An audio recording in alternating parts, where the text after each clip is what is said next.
อุ๋งอิงโดนเซอร์ไพรส์มาลัยหนักที่บึงกาฬสวัสดีครับผมสวัสดีพี่น้องฝั่งปลายมิตรหมอแคนแฟนหมอลำยินดีต้อนรับครับเข้าสู่ช่องไทยซีเกตชาแนลมาช้ายังดีกว่าไม่มาตามสโลแกนของช่องครับผมหลังจากได้เฮ็ดเวียกเฮ็ดการเฮ็ดงานก็ว่างจากเวียกจากการจากงานมาจักนิดจักหน่อยได้มาพบปะมิตรหมอแคนแฟนหมอลำสวัสดีไปยังแฟนคลับ FC ลาหน่อยอุ้งอิงแฟนคลับ FC สาวน้อยเพชรบานแพงสู้ขู่สู้คนเด้อครับเด้อพาพี่น้องป้องปายมาเบิงบรรยากาศนี่นะครับปลากล้วยแดดแดดนี่แดดจัดจานมื้อนี้ครับคิวงานสาวน้อยเพชรบานแพงอยู่ที่บ้านเนาะบ้านโน้นสูงตำบลจำปีบ่อำเภอศรีธาตุจังหวัดอุดรธานีถ้าจำบ่ผิดนะครับจำผิดขออภัยหลายๆพี่น้องอยู่ใกล้ก็อย่าลืมมาให้กำลังแรงเชียร์แรงใจนะครับเด้อมื้อแรงนี่ครับพอกันอยู่ทั้งหุ่นแล้วครับอำเภอศรีธาตุจังหวัดอุดรธานีมื้ออื่นก็อุดรคือเก่าคือเดิมครับอยู่ทางบ้านหนองตออำเภอเมืองตำบลเชียงยืนอำเภอเมืองจังหวัดอุดรธานีก็อยู่อุดร2 มื้อพี่น้องป้องปายมิตรหมอแคนแฟนหมอลังอยู่ไกลหม่องใดก็ไปให้กำลังใจกันหม่องหันครับมาเว้าฮอดจอดถึงเรื่องราวของมื้อคืนที่ผ่านมาครับหลาน้อยอุ๋งอิงโดนเปมาลัยหนักเว้าง่ายๆครับเจอเซอร์ไพรส์มาลัยหนักที่บึงกาฬถือว่าเป็นศิลปินซุปตามหาชนที่ได้รับความนิยมชมชอบด้านหน้าเวทีอย่างล้นหลามปฏิเสธบ่ได้เรื่องความเด่นความโด่งความดังครับด้วยการกระทำของหลาน้อยอุ๋งอิงที่เป็นกันเองกับมิตรหมอแคนแฟนหมอลำเนาะเข้าไปถึงหน้าการหน้างานไปฮอดจอดถึงฟ้าวไปหน้าเวทีไปนั่งเล่นอยู่ศาสตร์อยู่เสือมิตรหมอแคนแฟนหมอลำผู้ลังคนได้เห็นโอ้ยดีอกดีใจฟ้าวแลนมากอดฟ้าวแลนมาหอมก็มีอุ้มลูกจูงหลานมาเพื่อเขามาถ่ายรูปเพื่อเขามาถ่ายภาพกับหลานน้อยอุ๋งอิงโดยความดีอกดีใจครับสำหรับหลานน้อยอุ๋งอิงนี่เป็นศิลปิน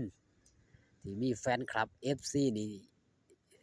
การันตีได้เลยว่าทุกเพศทุกวัยครับทุกสถานะทุกสาขาอาชีพก็ว่าได้ครับบ่ผิดเพี้ยนแน่นอนพอแฟนคลับ FC หลานน้อยอุ๋งอิงนี่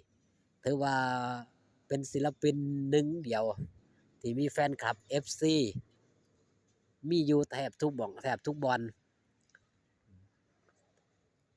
ถ้าเว้าถึงเรื่องภาคก็ว่าทุกผู้มีภาคของประเทศไทย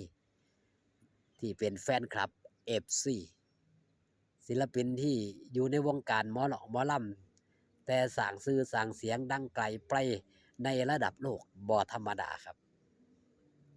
ค่ำคืนที่ผ่านมาพี่น้องทางบึงกาฬโอ้ยพากันมาบ่แม่นมาเบิดจังหวัดบึงกาฬอโลดสถานที่แออัดยัดเยียดพี่น้องมิตรหมอแคนแฟนหมอลำต่างกับเขามาเบิงต่างกับเขามาแย่งเนาะโดนเถื่อทางผู้เฒ่าผู้โถผู้เพิ่นจัดงานผู้เพิ่นเบิ่งงานได้เว้าเนาะทางคลิปต่างๆนี่ล่ะตามที่ได้เบิ่งตามที่ได้แย่งว่าจะเป็นช่องยงยุทธบ่ช่องพยุทธแม่ติ้งนี่ล่ะหรือว่าช่องรักช่องเสียนนท์หลายผู้หลายคนก็ว่าโดนแล้วบ่มีหมอลำใหญ่มาแถวนี้พี่น้องมิตรหมอแคนแฟนหมอลำเพิ่นก็ต้องการอยากมาเบิ่งต้องการอยากมาแย่งเนาะหมอลำใหญ่โดนมาเทื่อโดยเฉพาะศิลปินชื่อดังอย่างหลาน้อยอุ๋งอิงนี่เป็นที่นิยมเป็นที่ชมชอบอยู่แล้วหลายคนก็ได้เห็นแต่ทางโทรศัพท์ได้เห็นแต่ทาง YouTube นี่ล่ะหลายผู้หลายคนก็สิได้เห็นแต่ทางนี้บ่ได้เห็นโตจริงโตแท้พอได้เห็นโตจริงต่างก็พากันเว้าเป็นเสียงเดียวกันโอ้ยคือเป็นตาหักคือเป็นตาแพงอยู่ทั้งเวทีคือโตบักใหญ่ อยู่ตั้ง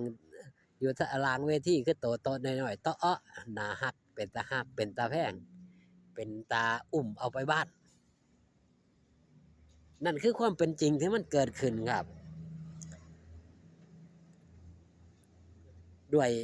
ด้วยสภาพอ่าอากาศมื้อนี้เนาะมื้อ2มื้อที่ผ่านมาก็ถือว่าโอ้ยแดดร้อนพี่น้องส่วนนี้ก็ถือว่ามีลมปะปลายเด้ที่ว่า2-3มื้อที่ผ่านมาพี่น้องมิตรหมอแคนแฟนหมอลำหลวงหลายเพราะหยังครับเล่นอยู่ใกล้ไอ้หิมทั้งฝั่งโขงบ่ว่าจะเป็นหนองคายบ่ว่าจะเป็นบึงกาฬยะอุดรธานีออกไปหนองคายแล้วก็ไปบึงกาฬแล้วก็ย้อนมาอุดรนี่ถือว่า FC แฟนคลับสาวน้อยเพชรบ้านแพงนี่เหนียวแน่นครับอย่างทาง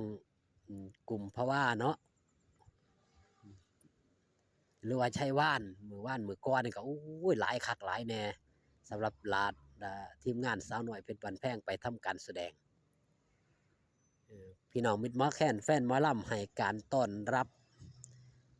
จนช่วงลาน้อยอุ้งอิงลงจนร่ำเรืองก็ยังมิตรหมอแคนแฟนหมอลำก็ยังแออัดยัดเยียดกันหน้าหันหน้าเวทีบ่ถิ่มบ่ปานี่คือหยังครับนี่คือความฮักความแพงของแฟนคลับ FC ผู้เพิ่นมามักมวนอีหลีก็มีครับมามักมวน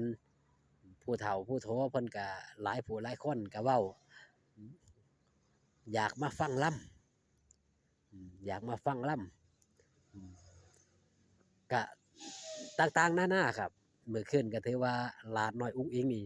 ออกมาเซอร์ไพรส์ตั้งแต่ก่อนเช็กเสียงเช็กซาวด์จนเช็กเสียงเช็กซาวด์พี่น้องมิตรหมอแคนแฟนหมอลำก็ยังเต็มหน้าห้านหน้าเวทีจนออกทำการแสดงแห่งแต่โอ้ยแออัดยัดเยียดจนถึงช่วงล่ำเรืองเนาะลาน้อยอุ๊งอิงลงออกฉากล่ำเรือง